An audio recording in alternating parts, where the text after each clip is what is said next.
We are. Hello. Hello, everybody. Hello. It's a nice group we've got here. Made my day.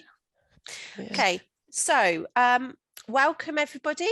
We're just waiting for everyone to get comfy in their seats and grabbing their cups of teas and sandwiches.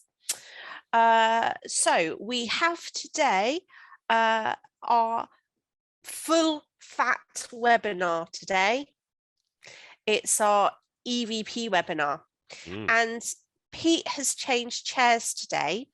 He's normally in Kirsty's chair, but he is actually today, I'm the host, I'm hosting, and Pete is the guest. I So shall be welcome, dropping the Pete. knowledge bombs. Thank you, Nikki. Yes, I'm going to be sharing what I know and what I've learnt from my many recruitment clients across many industries on what is actually making a difference when it comes to hiring in this very competitive market. Indeed. And just to clarify, so the reason why I've asked Pete to do this is, yes, he really focuses in the sector of recruitment, and Flair, that is their top sector that they focus on. But Pete is a business growth and scalability consultant, and he works predominantly, as I've said, with recruitment businesses, but he really does understand what makes one business easier to hire than for the others in the war for talent. It is So a war indeed. out there right now. The war. No, War. I don't like that. I want it more peaceful and calm, please. That time will come back. So, and I'm delighted because Pete's up there now on being the guest. We have got the beautiful, the wonderful, the amazing Kirsty Ames as our chat master. Pause for applause. Thank you very much, Nikki. That was a very lovely introduction. So yes, I'm going to be the chat master, and I'm going to do a little bit of housekeeping now. So first of all, this is being recorded, so it will be available for you later, and there's always clips that go on the YouTube channel as well. Secondly, if you have any questions during this, we use the chat function. That's because this is completely anonymous. So you can ask me any question that you would like, and I will put them forward to Pete and Nikki, and they will stay anonymous. So I'm sure most people know by now, but if you wiggle your mouse at the bottom of the screen, you'll see a chat section. And if you click on that, it'll open it up. So to get everybody started, can you let us know, do you think it has become harder to hire in the last 12 months? And if it has, why do you think it has? Please let us know in the chat. We'll come back to it in a bit. Wow, indeed. And, you never know, we might have some number 10 Downing Street people popping on shortly because they're looking for jobs. Anyway, just for if anyone was happened to be watching PMQs just beforehand. Sorry, that's just, I've just now dated this webinar now, haven't I? Oh, It's no longer evergreen. It's not evergreen. Whoops. Let's cut that bit out later. Okay, so whilst the answers are coming in, just let Pete, can you just take us through the agenda for today, just to make sure that the attendees know that there are crucial parts at every part of the hour today, so they should stay tuned. Stay tuned. Yes, anything can happen in the next half hour. So we're going to start by just talking about, how has the world changed and why? What led to that change? What's led us to be in a situation where it's tough to hire, tougher than normal, tougher than it has been perhaps for several years. So we'll talk around that a bit because it then tees us up for why you have to do something differently. And then there's something that you have to do differently is an EVP, which I'll tell you what that stands for in a little bit for those that don't know. We're going to talk about an EVP, what it is, how it makes a difference, why it makes it easier to hire the right people, keep the right people. And then we're going to talk about, what actually goes into your EVP. So what are the components that make it up? And at the very end, I'm going to give you 3 steps to define and promote that EVP so that it starts to make a real difference to your hiring efforts, so that you end up with more of the right people coming in at the right price and delivering the right results. Okay, so Kirsty and Pete, what sort of responses have we had? What are people noticing?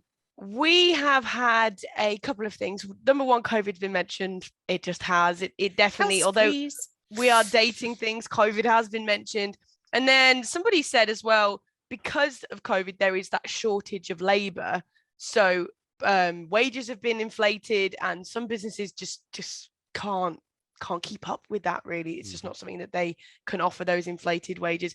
And then a couple of people have said that the candidates themselves are finicky, is the word I'm going to use. So they're a bit more demanding than perhaps they have been in the past. Okay, yeah, I'd say all three of those probably are playing a part. Actually, Nikki, what would you say? You've obviously got a lot of clients across a number of industries, because I think different industries are seeing different key causes. What are your thoughts? Yeah, well, I think it's definitely being seen for. Well, I think you're seeing what one thing that's happening is some parts of the market now just as read want hybrid working. Now, some of the younger market, though, are actually wanting to make sure that they are going to have the training and the time in the office. Yeah, so absolutely. It is a much fussier market. There's more things people are looking at. It's not just about salary, it's about the whole package. Yes, the entire EVP, the EVP. I promise I will say what the three-letter acronym stands for. Surely, I just want to keep you on tenterhooks. That's how I roll. So, let's dive in. What do you see? How do you see the world has changed, Pete? What is causing this change in the recruitment market? Well, in a very simple way, it's a question of supply and demand. So the demand has gone up. We've come out of the back of the suppressed economic activity that was COVID, and I think it's created new opportunities that didn't exist beforehand in lots of spaces. That's created growth.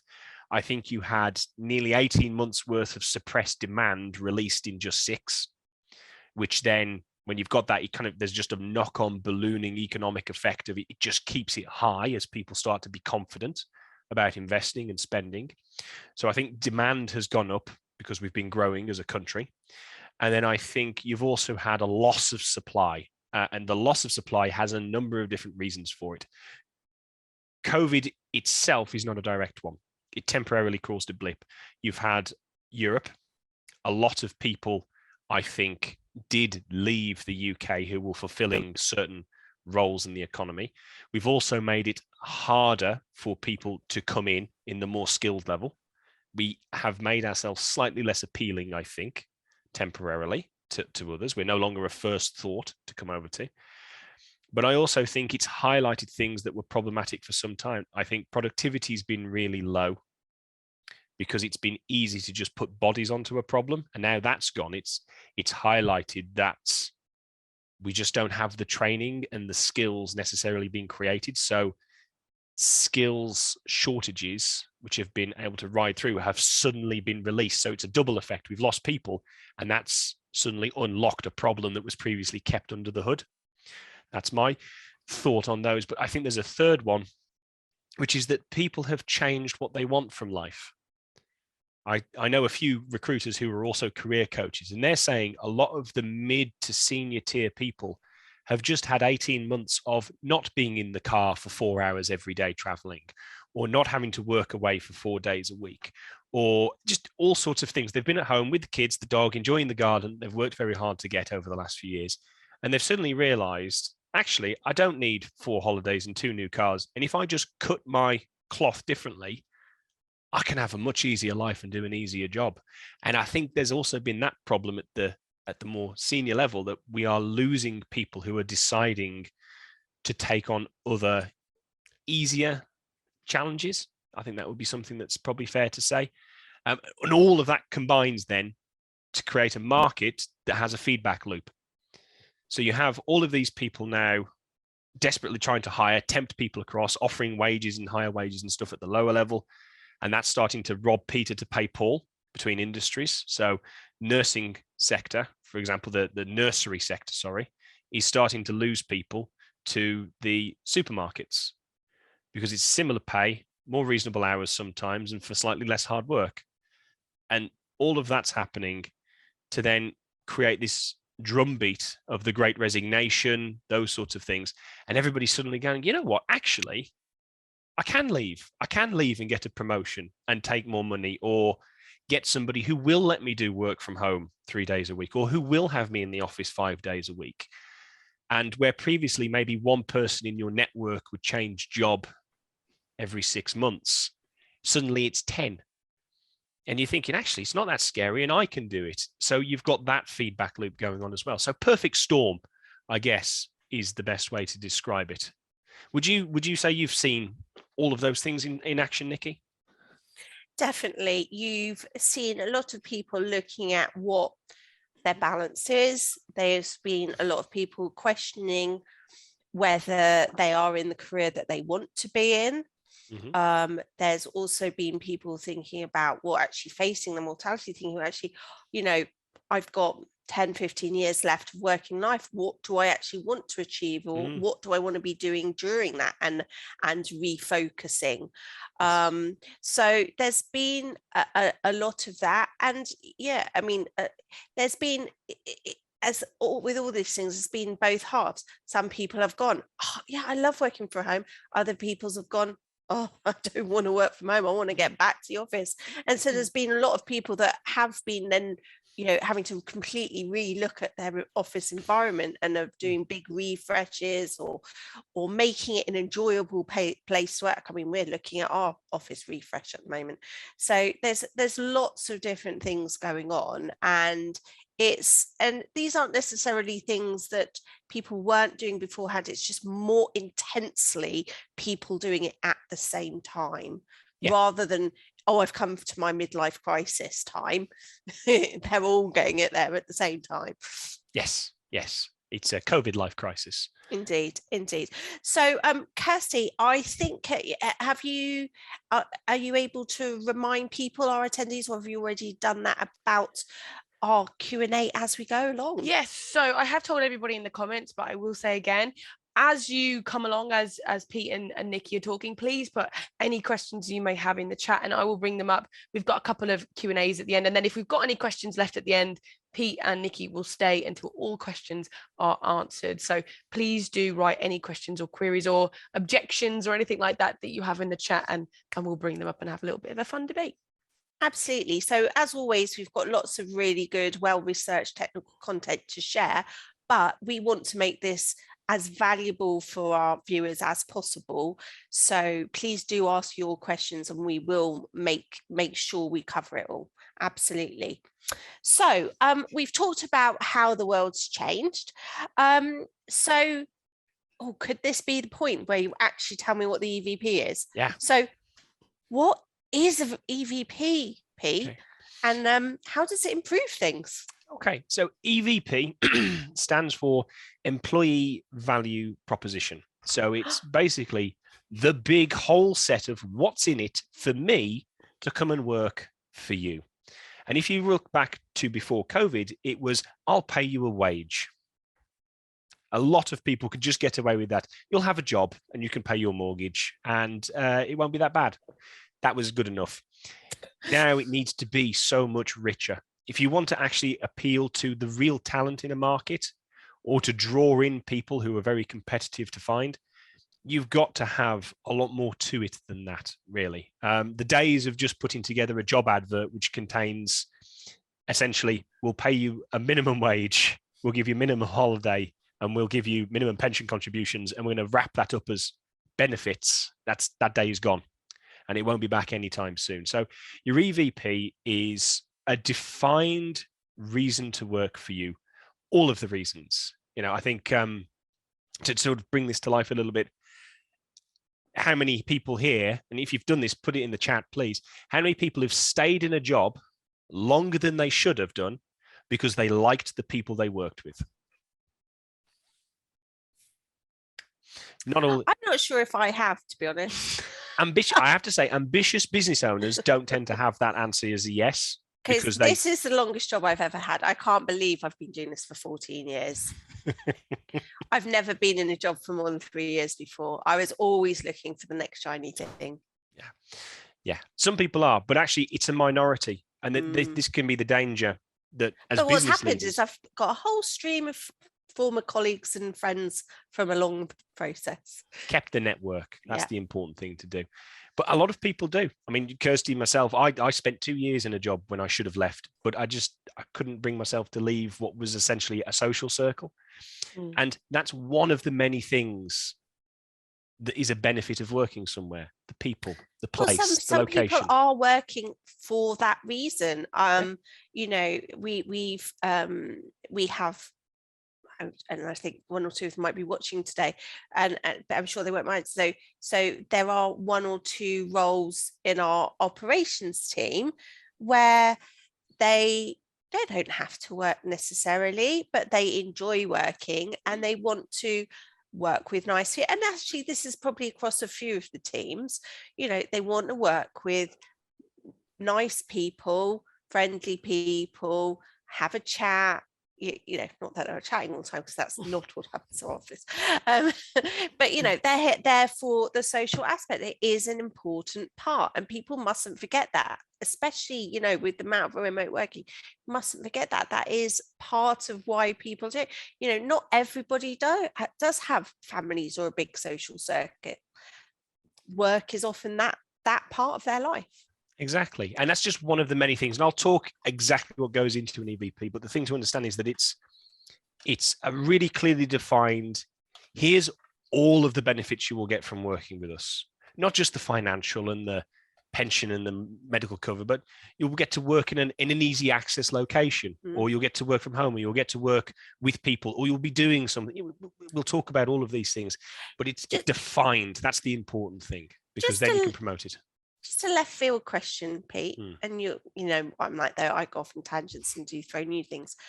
Has one of the reasons for people joining something was the prestige of a particular company, or that why they would join it? You know, like the Big Four or whatever else blue chip. I'm thinking that's lessened recently. What do you think about that aspect? Is that less of an issue? Is that less of a thing now? I don't think it was ever a thing. I think the prestige was a shorthand. So if you went to work for one of the Big Four, you would get the kudos of the Big Four being on your CV, because there's a well-known thing that they hire, and then at around about 3-4 years, sorry, I was going to sneeze, 3-4 years, they get qualified, and then there's the dysphoria. They cull. Yeah, they cull, or people leave because like, I've got what I need. I'm going into industry now. So I think there was an element of that. I think there was an element of some assumed things that you'll get good training, you'll get good baseline for things. And I think I am seeing now, as people take EVPs more seriously and they start to promote what they can deliver to people, it's starting to draw more appeal of, actually, I don't need to work there. I can work there, but not have that thing where I have to be on the clock for 24 hours. I can have more. I think that does help the SMEs. You see, that's what I was thinking, because the SMEs are not going to have that. They're not going to have that big name, that big marketing budget behind them. Yeah. So, you know, and so either the culture and the feel and joining a family firm, you know, that you know, all can be wrapped up around their EVP. It can, exactly. And I think the thing to remember is you can't appeal to everybody, and you don't want to appeal to everybody. I was talking just this morning, I was doing a feedback call on behalf of a client with one of their clients. And we were talking about, she said, I was basically very fond of him, but I said, what is the one thing that could be better? She said, sometimes they send people who aren't right for us culturally. All the boxes tick skill-wise, but culturally, they walk in and within 5 minutes, we know that I could never work with this person. And that's the reality. Your business has a culture, hopefully one that you've driven and defined, but even if not, it has it. And there are certain people you don't want in it. So you should be presenting yourself in such a way that says, if you're like us, come here. If you're not, off you go. Thanks for thinking of us, but no, thank you. Thank you for thinking of us. So, Kirsty, have we got any interesting questions? Well, no, not interesting. Obviously, They're all interesting questions. All interesting. So what sort of questions have popped up so far? We have one, I think, which is very handy, which is, how long do you think the market is going to be like this? A lot of people have said that it is candidate driven at the moment. They have a lot more suggestions. How long do you think this will last before it inevitably flips back? Before the bubble bursts? Mm-hmm. Okay, so in a weird way, there's two answers to this. I don't foresee it bursting as a bubble in the next 6 to 12 months. The way recruitment runs is there's usually warning signs, and I'm not seeing anything at the moment, or not hearing anything from any of my clients that indicates there's some kind of slowdown, or, you know, Omicron put a couple of roles on hold as people went, oh, hang on a minute, because certain elements of the economy took a dip, but those seem to be coming back on stream. Everyone's calmed down. So I'm not seeing anything. So I think we've got a good 6 to 12 months of this at least. Economically, looking at what's happening, the speed of growth, the level of investment the government's putting out, I think a big driving force is going to be the push for carbon. That's going to be essentially the New Deal of this generation. I think we're going to be looking at, and nothing's going to fix the lack of people from Europe and so on anytime soon. I think you're looking at 18 to 24 months. So a year and a half to 2 years, I think. Nikki, you and as I keep telling people, we are still overdue for a recession, but I've been saying that for about 3 years now. So I think we are almost in the case of that you can't predict that. The thing that I'm in people's risk assessments, the biggest risk is the China financial issues. So that's there, you know, if something went wrong in some of the major Chinese companies, that could put a wave across the world that would have global financial consequences. I mean, even with the new variants of COVID, yes, that will have different effects. You know, there's a press conference tonight. Sorry, again, not evergreen.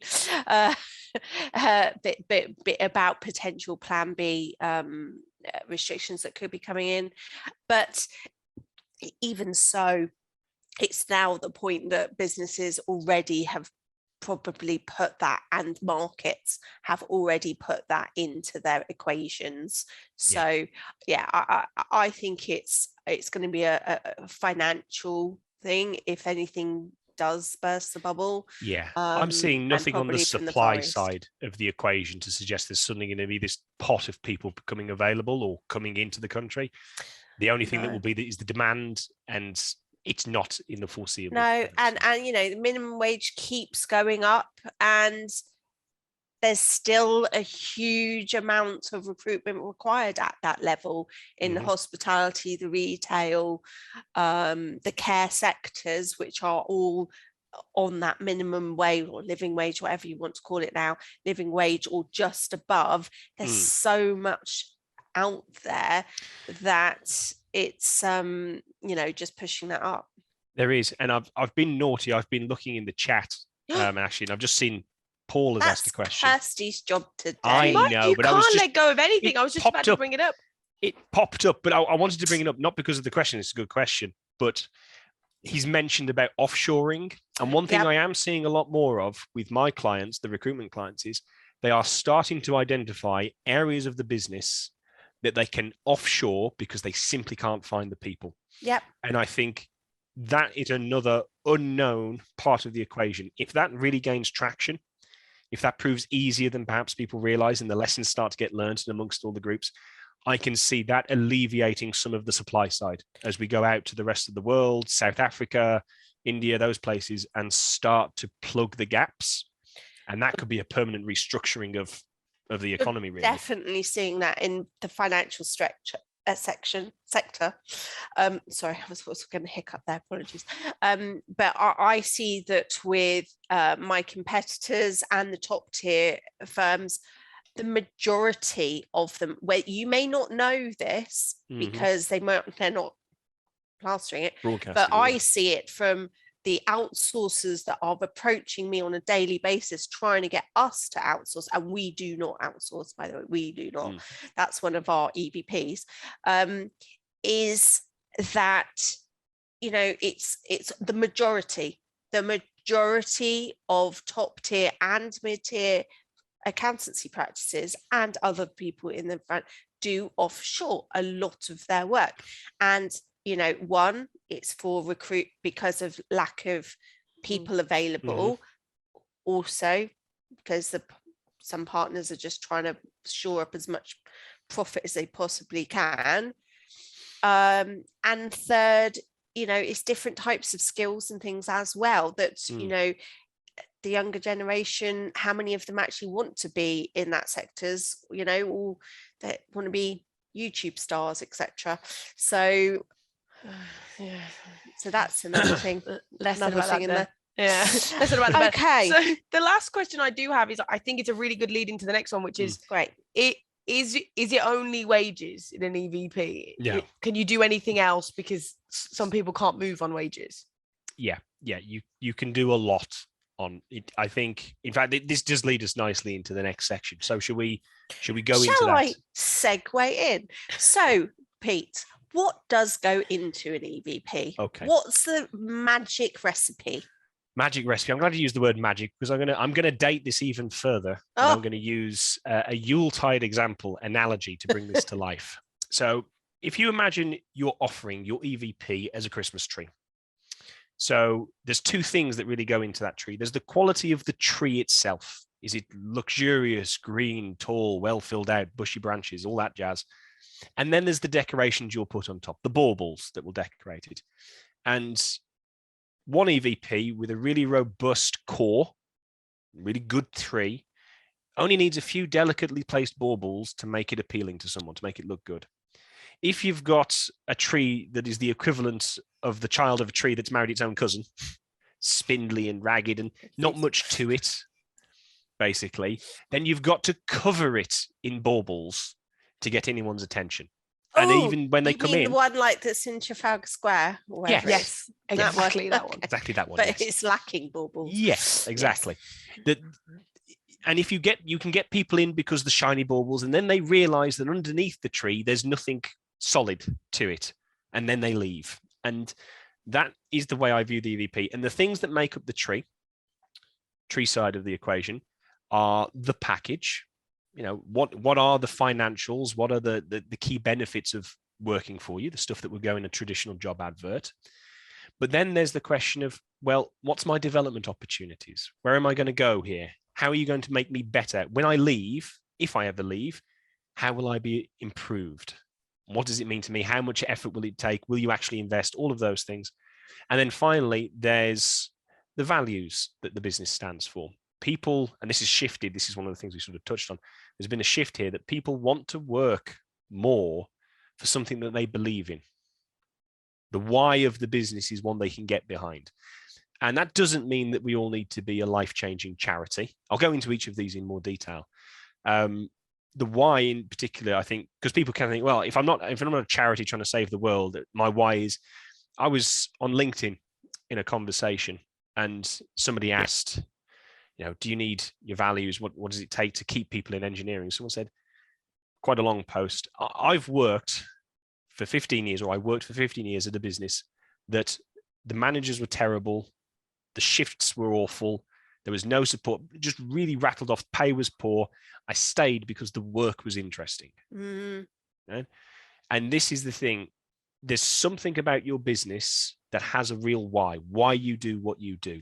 And that can be to make a load of money, to work on really interesting things, to change the world. But whatever it is what it is. So if you want people who will come to you and who will stay with you, define it and talk about it. Because the people who are on the boat with you because they want to go to the same place and do the same things on the way are going to be the ones that stick. And a stable team is an efficient team. You can build a business on it. So defining your whys is almost the first thing you should do in your EVP, because then you can talk about it. That's my thoughts. Nikki, would you say that as a business owner, you've seen that? Yeah, absolutely. And the engineering, I can keep back up because I did my training in an engineering company, and it was all about the best project, being on the most innovative, interesting project, because different projects are, or you know, they're whole different ecosystems anyway to necessarily the company. So people do that's something we haven't mentioned yet. sometimes people will stay. Well, we have said from the social aspect, but people stay often because of who they are working for, not necessarily the leader of the company or anything, but their manager. So Yes. if they are working for a project manager or a site foreman or whatever type of manager, if they believe in them and trust them, that's what often they stay for. And that often ties into the other one of these three, the development. Because more often than not, what we view as a good manager is someone who helps us develop, who makes us good at our job, not necessarily to get us promoted. Some people just want to get really good at their job, and their manager helps them do that. They want to be the expert in that area. Exactly, yeah. So development is a big one. I think I did some work with a client on their EVP recently because they were looking to hire, and it's very competitive in recruitment at the moment to hire at the bottom level. So one of the things you can do is you can break down roles, because people like, a lot of research shows that, especially in the younger generation, people like to be promoted. They like to feel that they're progressing with their career. And traditionally what would happen is you'd say, I think, Nikki, looking back, even back when I started, you had to do 2 to 3 years in a role before you could be promoted to a new role. I was told once I wouldn't be able to get to a certain role until I had grey hair. Right. Hopefully it was never that extreme in reality, but yes, there was a sense of, you've got to do your time to move on. But there's an impatience in well, quite frankly, my generation now for, well, no, I'll just move job where someone will take me a little bit further forward faster. You can alleviate that by breaking down a role into 3 tiers. So junior, standard, and senior. So you would have a junior auditor, an auditor, and a senior auditor. And you can promote someone through those grades every 6 to 12 months. So every 9 months, let's say on average, they've had a promotion. They've moved forwards in their career. They're going places. That really does draw in a lot of people, because it's what a lot of us want now. There's an accusation of impatience in the millennial and younger generation, which I think is probably fair, but it's also tied to what they've observed. Well, I could wait, or I can leave and get that promotion 6 months earlier. Yeah, and I've sorry to chip in, It's all right. but I've seen a lot of that, 'cause I've been recruiting a lot over the last year. I do. And I have got a great example of that. Somebody, I'll try and make this really so the person doesn't recognize it, but this particular person was impatient for that promotion, and they really did want to jump the queue. And it's a hard market, so I was really tempted, but I had to say no. However much I wanted that person, because I needed the skill set, had to say no, because it would have messed up my range of salaries and everything. And we try to be as fair as we possibly can with the different places. But they did want to just jump. And me, I'm an extremely impatient person, so I'm completely on board with that. But it was so far out of expectations. It was ridiculous. And this is the other half you need to this equation. So if you've got these promotions going on, you need to very clearly define what performance levels are expected in order to obtain that promotion. And if you can quantify them, brilliant, because people like quantify ones, because there's no arguing. Well, you said I've got to hit 60% success rate on these types of delivery. I have. Can I have my promotion now, please? And then you've got to see it through. You've got to stand your ground and say, yeah, actually you can. But if you're just promoting within the role, basically, and you're just giving them more responsibility and more autonomy, less oversight, which is essentially what you're doing as they move up that ladder, it's no skin. It doesn't mess much up by doing that. But I saw the impact that having that definition of what it takes to progress through those roles had when one of my clients was hiring. He was putting it in front of people, and they were like, yeah, brilliant. I know exactly what you need from me for me to move from earning 24 grand to 30 grand over the next 2.5 years. People loved it. They were drawn to that because it sounds like you know what you're going to do with them. You're in control. They understand what's expected. Their expectations are set. And they also see that, they progress every 6 to 9 months. So defining a career path, breaking down roles if they are bigger, that can have a real impact. The other half of development is, what development do you actually offer support-wise? Do you have training courses you put them through, qualifications you will help them get? You have to follow through with that. You can't Absolutely. just have that on your job advert. You've actually got to show the substance. Write your checkbook for those courses, give them the time. That's a big thing that we've had to do. It's not people might you had to do your day job, then you did your training in the evenings and the weekends. That's not how it is now. You need to make sure that you're giving enough time to your staff to do their training during the working day. So you need to make sure that you factor that in, give enough study days, give access to, make sure that they have that, and that they have got cover for when they are there, so then they're not worried about coming back into a big list of things. Which is easier said than done, but it is easier said than done, and it's about being properly resourced, which is the challenge. But you're right, you have to, this applies to everything in this EVP that we're going to discuss. You have to actually live it. The damage you will do to your reputation in the market, and people talk, damage you do if you don't see these things through will be significant. But you also don't necessarily need to have big chunks of time. There's a big push at the moment for micro learning on the job. The things that we kind of lost in COVID because people aren't in the office together, we're now realizing we can formally put together. So coaching, so an appointed sort of internal coach for you, or mentor, depending upon which angle you want to play up. That's a big part. Caveman coaching is the way we refer to it. Is, back in the day. Oh, I haven't heard of that. Caveman coaching. Yeah, if you think back in the early days before there was any real formal structure, you sent the kids off with, if you sent the kids off with the hunter, they ended up becoming a hunter. If you sent them off with the blacksmith, they became a blacksmith. And no one formally taught them. It's not like they sat down and designed a course.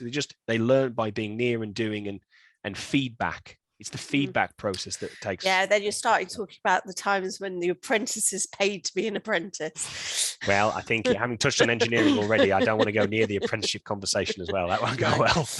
But back to this century. Yes, back to this century. Putting those things together, and even silly things. Time with the MD. Everybody spends one half day a quarter shadowing the MD or shadowing the director of marketing, whatever it may be, to understand what's going on above. Context. There's a lot of things you can do around development besides just pay for someone to get a qualification, that so long as you document it and can describe it, will appeal to people when you talk about it. And we'll talk more about how you get this out there and how it actually changes things in a second.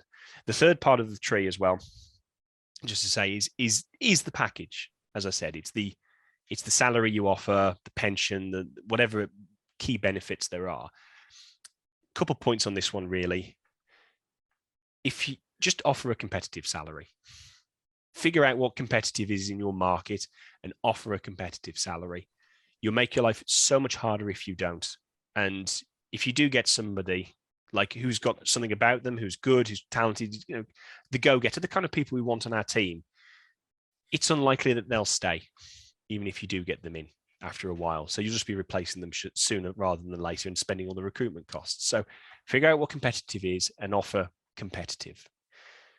Then once you have that, or if you really struggle, or you can get close to competitive but not quite, another place that I think is an untapped one is holiday entitlement. Because Nikki, you've seen this thing recently where there's some businesses dropping down to 4-day weeks. Yes. Because they've realized no wage change, none of that, just everybody gets the same amount of work done in 4 days rather than 5. Standard holiday. Got clients calling up 5 days a week though. Sorry, just putting it out there. Yeah, just throwing that out there. But holiday entitlement, offer 30. Well, or even more innovatively, as some firms that I've seen, some innovative firms, they have unlimited holiday. Yes. Yeah. Unlimited holiday. I think unlimited holiday. I still haven't got my head around that yet. I have had it explained, but I'm still stumbling on that one yet. Basically, people don't take it. That's what it boils down to. But then it becomes not a real thing that people are going to value if they're not taking it, though. Yes, exactly. Which is why I think unlimited holiday is a privilege of performance. I think there is a certain tier at which that can be offered. where you are completely unconcerned with time and availability. It's all about deliverables. I don't care how you deliver it, when, just as long as it's done by that date to this standard. High level strategies, those kinds of things. When you need someone in the office 4 days a week to answer the emails and stuff like that, I think at that stage, you're better off offering a higher standard holiday entitlement, because two reasons really. One, it stands out. Very few people do it. Two, they'll still do the same amount of work, really. All that will happen if they don't have those holidays, they'll burn out, or they'll just work from home for the day to get it done. But thirdly, imagine then that they try and go for another job, which doesn't offer that, because a lot of people don't. Hey, babe, yeah, I've got a new job. It's going to pay $3,000 more. But you know that week off we have in the summer, that's got to stop. No, that's not going to happen. People don't sacrifice those things as much for money. They value them. So offering a higher holiday entitlement, I think, is a very good way of offsetting if you can't get competitive with your wages. So understand competitive, look at Glassdoor, speak to the recruiters, have a good idea of what it is. And then if you can bolster it in some way, so much the better. So those are the three things that go into the tree of your EVPs: the package, the development, and the why and values. So any questions around that? I have had a very good question from somebody, which is referencing those bands that you spoke about, you know, the junior as and the senior. That's quite hard in smaller companies. That's a little bit hard to do whilst keeping those superstars that you want to keep happy. So because sometimes superstars will reach a peak, or they'll go faster or something than other people. So how do you do the bands whilst keeping those superstars that you've got happy and keeping them in your company? So the bands reflect performance, first of all. So if somebody's going faster because they're a superstar, they'll just go through them faster. You can basically, so when I said a promotion every 9 months, if somebody manages to knock it out the park and is delivering at the standard level, and as a junior 3 months, promote them. So you can adjust this, and it's utterly fair. If somebody goes, well, why are they promoted? Well, because this number, and this number are all good, and your numbers aren't. What would you like me to do to help you get your numbers better? The development piece. This isn't just like get better. It's let's work together, but the superstar's done good. And then I think the other thing is that you can take a layer above that, the fourth layer, for the truly exceptional, who you can't promote them further because they'll stop doing the job they need to do. Engineering, again, is a classic one. At some point, you've got to be promoted into management, but I need you to keep being the engineer because you're the engineer and you're the only one who's good at it.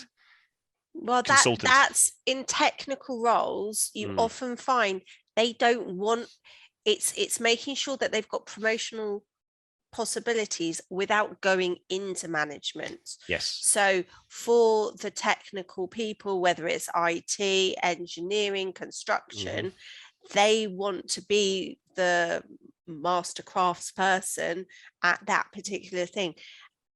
And they want to be best in the region, the country, the world, or whatever it may be. That doesn't necessarily mean they want to go into management. No, I agree. And again, I think there is a fourth layer for that, which is the consultant. So you're a consultant on this one now, or an equivalent word internally, and that can carry with it a lot of other privileges of seniority. So in an engineering world or in an IT world, there would perhaps be dedicated time off to pursue a project of their own, or maybe a small budget to pursue a project of their own, and some research or something like that.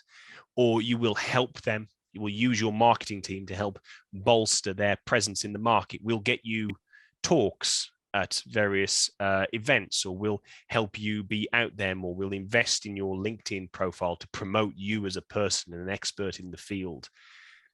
We'll pay for you to do a course so you can write a book. Find something that appeals to that ego side. Yeah. More than. Yeah. So I've got one really amazing technical person.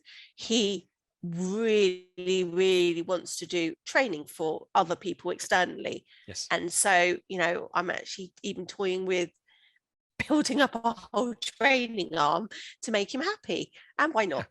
Why not? He deserves it. special.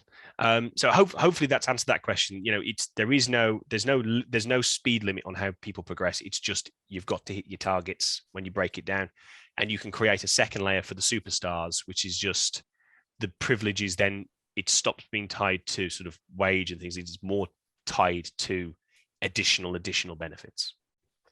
Brilliant. Yeah. So I think everyone's got the tree analogy. They've built it up different layers. It's got a thicker trunk. It's got more leaves, whatever you want to have, more branches. So you've built up that proposition. You know the things that are unique or complementary to you, and it makes that package, that EVP, stand out. Well, now it's time to sprinkle some decorations on it. Oh my goodness. The decorations are a part of it. Yeah, these are the things that people sometimes don't appreciate. And sometimes I'm aware that, you know, depending upon who you've got on here, that there are certain roles where you just can't do development. If you need somebody in a factory wearing a thick puffer jacket because it's cold, pulling a lever 50 times an hour, and that's the job, there's not much more you can offer in terms of development, really. Learn to pull a lever faster. There's only so much you can do. And they'll be worrying about that they're going to be replaced by a robot. Exactly, yeah. So on top of the tree, you can offer the baubles, and these fall into three categories. Social. Yeah. We talked about people don't tend to leave their social group if they can avoid it. The further down you go, the more likely that is to be a sticky element of an employer. You know, the ambitious tend to have their eye on moving on. They're going to do it no matter what. The ones who just want to earn a good job and have fun working with the people they work with, social is really important. It has lots of other benefits in terms of making everything more efficient as well. And these are things, not just like going for drinks after work. Back in the 90s, I think that was it. Go drinking. No. 80s, maybe. Perhaps 80s then, but no, that was a key thing when I think back of especially because in the 90s, obviously I was, you know, an infant. Basically. No. So no, that's when I, you know, core training time that was. And that was a major thing. What was the social committee putting on? Whether it was going to concerts, going to the theatre, huge big parties, you know, was a big thing. So yeah, having the whole social committee that's being active can be really important. Yeah, and you can have, it should be a mix of short-term planned things and regular hallmark elements of the calendar year. The summer barbecue, which is for all of the family of the employees. The Christmas do, which is perhaps just for the employees to have a night off. Perhaps throwing in an away trip during a period, or go-karting happens in the spring. You can have these big things, and then you can have the informal, well, we're going to have a night out because this went really well, or it's Pizza Friday, that kind of thing. Just you have stuff to make sure together that they're appropriate for who you want in your teams. Well, diversity, yes. Because some of those can be just as enticing to some people as putting them off. Because, you know, there's some people that will not want to be going away because that's cutting in to their family or friend time. Or your culture is that type of business. We're all young, we all play together, and you should broadcast it, because you don't want go to Ibiza. A 45-year-old with kids commitments and is like, I want to go home and just work on the garage. Define what it is in your culture, and then, but I think you are right to call out the diversity angle, is that you can't do something that pleases everybody. Nice. But you can make sure that everybody has the option to do something in the year that will appeal to them. And that's the key with those things. Indeed. So the social side, really important, really good for the lower tiers if you can't do any of the development things. Charity, that can be a big one. I won't go into it in too much detail, but letting the team lead on your charity, which doesn't need to be an official charity, it can just be a foundation you've set up and put some money into, but letting them take the lead on how it raises, where it spends, that empowerment, that can be very effective for some people. And then just all the other perks. Bacon's on a Friday. Sorry, Pete. It's all right. Just for those business owners out there that are the ones that end up doing all the social committee activity and the charity activity, how do you find the right people in your team to delegate that to? Do you have to hire a specific person? Is it, is it something that should be outsourced if you haven't got it internally? What do you do? I think you can outsource it. I wouldn't necessarily do that until I was very big, really. I think in the medium to small term, look for a volunteer first, because a volunteer will always do things to a higher standard. But if you have to delegate, can't get a volunteer to step forwards, you're looking for someone who is sociable enough to understand that everybody's different. That's the key marker, going back to the diversity thing.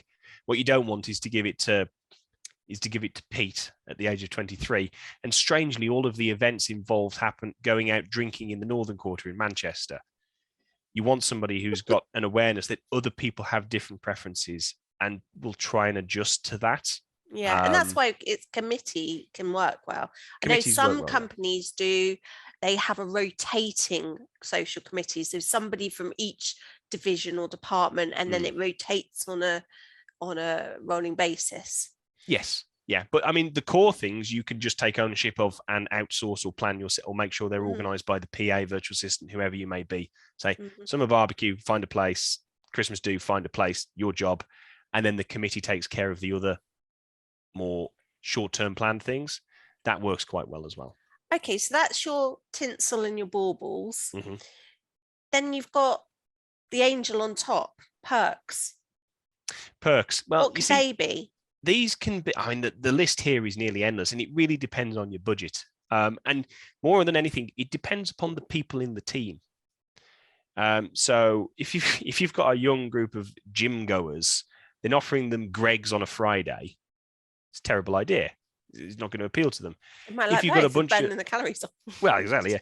If you've got a bunch of workmen in a coal factory pulling the lever, if the perk is anytime it drops below 0 outside, we get the bacon sarnies in the morning, it's more likely going to appeal. And it's really dependent upon your budget and what people would appreciate. And that really comes from conversations with people. But it usually tends to boil down to food, time. Yeah, food's always been a popular one in our office. Yeah, usually is in most. Food, time, so early finish, late starts, duvet days, things like that. Or it's going to involve some sort of service that they wouldn't get themselves, but they value. Phone insurance. So many people don't have phone insurance, and then they break the phone. Could you negotiate that? Can you get the old Graze boxes delivered on a day? There's all those various options. There's a lot of people out there servicing this perks element that you can take inspiration from. But also, if you've got people who've worked places, just ask them, what was your favorite perk that you've ever worked? And you'll suddenly have this influx of ideas on what to do. So I think, So if you're not sure, ask your team. Always the best way forwards, which actually leads us very nicely into the next and final section. Indeed. So we've got our EVP. It's fully decorated. What are we going to do with it? What do we do about it? Well, the key here is, as you say, understanding your EVP. The very first step you've got to do is you've actually got to decide, well, those are all the things that go into it. And just to be clear, you already have something in all of these boxes. The question is, do you know what they are? Do you know what your team value about your values, about the development you already give them? There's going to be something about your business that keeps your employees there or drew them in the first place. Rather than trying to create a new EVP, find out what your existing one is. So the first step I recommend to anybody is to go to your employees, initially in a conversation. So pick the ones who you think will be most honest with you and talk to them around those 6 points. You know, what do you think is good about the package? What's good about our values? What's good about our development? What's good about our social, our charity, our perks? Then you can start to ask, well, what do you think we could do easily that would be better? 0.25 improvement, not a point or 2 points, just 0.25 improvement. What have you seen work well elsewhere? And then you take that and then you put it out into a wider survey-based one of, we're thinking of doing this. Do you think it would be valuable? Which of these would you like to see in the EVP? And then you can do this in the space of a week or two. So this can be very, very quick to do. And that's why I sort of recommend it. Understand what it is, and then just see what you can sprinkle on top to make it a bit better. Take that EVP, and then the next step is to identify the stories that reinforce its existence. And the great thing is, going through the first step, you've already started to get from a lot of people what their experiences are that live those elements of your EVP. So, well, development, I really like the fact that you guys invested in me, or my manager really takes the time and attention to help me learn to do this. That's a great example of why I stay. Take those stories and make them available to the wider public, to your target employee market. So 2 ways you can really do this is going to be your formal side with your careers page, with your website, writing profiles about people and their experience with the business. So, or writing news stories for the blog that are focused upon your employee experience of, we did this or this happened. This is another great example of why we believe in this. Here's us all going out and throwing axes in the middle of the city, or here's us all go-karting. Get that information so that people can find it. No point hiding it under a bushel or in a document in a, excuse me a second. You're right. Big drink. Yeah, that was. We were supposed to be watching out, weren't we, for his how well he was going to be. He's done quite well. Too much talking. Well. Too much talking. So number 1, stories. Find the stories. Get them available for people on your website. You need to cough again, don't you? I need to cough again. Sorry. Yeah. You cough again. You're basically, they need to be communicated. There's no point hiding your light under a bushel.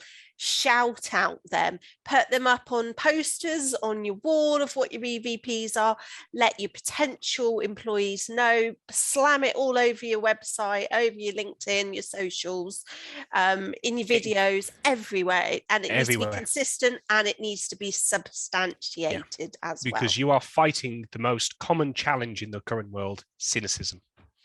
How many of us have seen values on a job site or walked into a building and seen the values on the wall and known that they were designed by the marketing team in a closed room and that they have no resemblance to the reality of that place? Yeah, they haven't even met the rest of the team. Yeah, exactly. Indeed. Stories reinforced constantly online, social media, they will work. And if you can get your employees to share those stories rather than coming from your company page, really powerful. Rocket fuel for what you're trying to do. Yeah. Brilliant. Well, thank you very much. You have little minute. Have another little cough. So have a little rest there, Pete. I wanted to. As always, we will answer any other questions that have popped up. But I just want to round up from where we are. So the current market, extremely difficult. You've really got to make the additional effort at the moment to find the right people. So you have got to put the extra effort in, and you've really got to pitch to people, and you've got to find that bit of magic to differentiate yourself from your competition. You've got to define the core of your offer first. So you need to be able to understand what that is so that you can therefore communicate it. And as we've now said probably half a dozen times, it needs to be substantiated. Make sure that you've got all the baubles over the tree to really enhance it. So all of those extras, make sure they are on there. So that's the social, the charity, and all the little perks. Mm-hmm. Make sure they're all plastered over so it is a really good. It's appealing. It draws people in. Yeah. It depends on your opinion of the tree of how many decorations, but yes, let's make it an appealing tree, but very well decorated. But also make sure that you communicate. So promote and share those stories so that they really prove that your EVP is true. So what you think it is it? And if it isn't, do what you need to do to make sure it is, or adjust it. So, survey, talk to your staff, find out, listen to your staff as well. That's the thing. 2 ears, 1 mouth. Listen, talk to your staff and find out, are you actually following through on these things? And if you aren't, like me, with not offering enough time for study, I listened and I actioned, change that. So make sure that you follow through and make sure that you have done it. And then you can have all those beautiful blogs and vlogs, you know, and viral videos. This was just the dream that everybody wants. Posted everywhere, showing why your team are working there and why it's such a brilliant company to work for. So now let's give Pete and I 30 seconds of rest. Kirsty, over to you for questions. We have had a couple of good ones, and I have to say a lot of them are around sort of the recruitment of new people, particularly how would you use an EVP to attract new employees? And do you have to consider what stage you're asking them? So are the more junior people more interested in baubles and the senior people more interested in the tree, or is it pretty much standard the whole way through? Okay, so I think there's kind of two elements to this. First is a point that I wish I'd almost put into the main talk, which is there is a time to discuss the EVP. So when you're putting the job adverts out there, when you're trying to draw people in, a lot of research, LinkedIn and various other places have done are quite clear. It's not the first thing you put in front of people. The thing that people want to know in a job advert are how much and what are you going to ask me to do? If you take people who traditionally advertise competitive salary and you get them to actually put a salary bracket, 35 to 40, whatever it may be, they see a 20% uplift in applications to their role. And if you flip it around, people are sat at home thinking, well, I could apply for that, but I don't even know if they're going to pay me enough to justify leaving or that it's what I'm going to pay my mortgage. So I'll go and apply to something else. So you've got to tick that box. So all you're doing there is you're trying to win the right to be on their shortlist of places they want to apply to. They'll pay me enough and they're going to ask me to do a job I can do. Then you can start talking about the EVP. So what you want to do is you want to draw people from your job adverts, LinkedIn, the recruiters who are doing things on your behalf, and you want them to come to your site. And that's where you can talk about why you should work for me, not the job. The job description still is separate. This is why you work for us. And that's where the EVP comes in. And you can have an EVP that kind of puts priority on things based upon seniority or age, whatever it may be that appeals. But I would tie that in with the job. I would try and have an EVP that is what it is for everybody that comes and not try and create too many customized versions of it, because you're just going to create a headache for yourself. Your EVP is what it is. And people will pluck from it the bits that they want to see the most when they come in. Just a housekeeping reminder, because it is now past 2 o'clock. We do record these. It will be shown on YouTube. So if you do have to shoot to a meeting, don't worry, you're not going to miss out, because we will share the video with you. Indeed. Thank you, Nikki. Fantastic. Thanks, Pete. I think that answered the question nicely. So the next one, I think we briefly touched on this before, but what if you can't offer development within the company? So I know we sort of briefly discussed it, but can we just highlight it again? Yeah. So I think there's two things really. There's two elements to that. There's dead man's boots. So perhaps you're an organization that is of a certain size, which you're happy with, and the senior leadership team is nicely, clearly defined. And everybody can see that, and they know that at some point there won't be any more promotions coming. I think in that circumstance, I would embrace that. I would say, right, you come, you join us. The development plan is that we will teach you to be amazing at what you do, and you will leave and you will walk into any job anywhere else, because that's the standard of people that we produce here. And then you just have to acknowledge that you will lose people. And it's better to have control over that and to plan for it and say, we have always, for every role, we have a clear and natural successor, or we have a process for bringing new people in to fulfill that role when somebody leaves. That's what I would do for those types of situations. For the situations where the tree is just spindly as hell, you know, the lever pull or the sit there and code in the dark type situation. Social and perks, social more than perks, really. Those types of situations, people will leave for a bit more money sometimes, but when they actually tally up all the things they'll lose, you can keep them from leaving. It's hard to attract people with the social and perks, because you've got to experience it to understand it. But if you've got a really strong social and that they're at that lower level where there's not much development opportunity, that's where people will start to talk about how awesome their place to work is. And that's where you can start getting referrals in. It's much easier if people really love working there for whatever reason to get them to bring people in than if they're kind of like, yeah, it's £5.50 and it's all right. They don't bring people in that situation. So focus on making them enjoy being in work.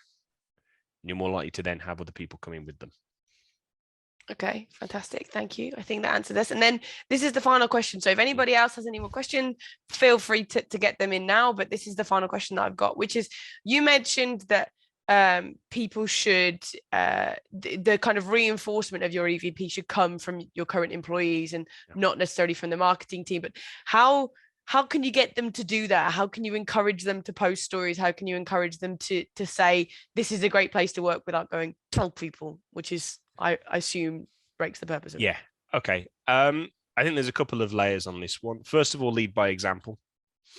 If you're telling all your people to get on LinkedIn or social or Twitter or whatever, and you're not on there, they're going to roll their eyes with a certain cynicism. So lead by example, start by celebrating other people's successes in the business. Make that a part of your personal social media strategy, number one. Number two, many of them may not know how. They won't know how to write a LinkedIn post, or they feel they don't know how to write a LinkedIn post. So you will have to say, I would like you to. So when you detect the stories, that would be going to make a great LinkedIn post. Could we write a post about it? So help them learn how to do it. That's the second option. Yeah, that's true. Yeah, Absolutely. people won't do something they don't know how to do. Fear of failure. Fear of failure, or just not knowing what to do. There's no greater instigator of procrastination than not knowing where to start. I think so often I send something out team wide. To me, it seems obvious what needs to be done. Perhaps need to strip it down a bit. It's very common with leaders as well, because you're going to be excellent at what you do. That's why you're a leader. Yeah. But the people who are more junior to you, you sometimes forget that they don't think the same way that you do. Yes. And you've got subconscious competence. You look at and think it's one stage, and then you ask them, why haven't you done it? Well, because of this. And you're like, yeah, all 10 of those things need to be done. I've just wrapped it up in my head into one thing. So make it easy for them to get started doing it. Spot the things for them as well. That's exactly what we're looking to talk about. The third one is reward it. So if you see those, praise them. Praise is great, obviously, for making those kinds of posts. Public praise as well, to let everyone know that's the kind of thing you want to see. But a competition every 3 months, 6 months, which is rewarded for the best post or the one that gets the highest number. You can instigate those things, but I wouldn't do that straight away. That wouldn't work until people have got the feel for what's being asked of them. But then the ongoing encouragement, a little competition, maybe making it part of their targets for every 6 months. Talk a little bit about what we're doing. I would say those three. So those three things really. Okay, fantastic. And we are all done with questions, Nikki. Wonderful. Thank you. Well, I think all that's left to do is say thank you so much for everybody, especially if you've listened live. If you have watched this on the video and got all the way through, congratulations. And please do feel free to contact any of us on LinkedIn with your personal questions. Thank you so much to Kirsty and Pete. Been a pleasure, Nikki. Always is. It's been amazing. Pete, full of knowledge, and definitely any recruitment things, just contact Pete. He's great. And I'm now speechless. Just great. Thanks, thank Nikki. you so much. So thank you, everybody, and cheerio.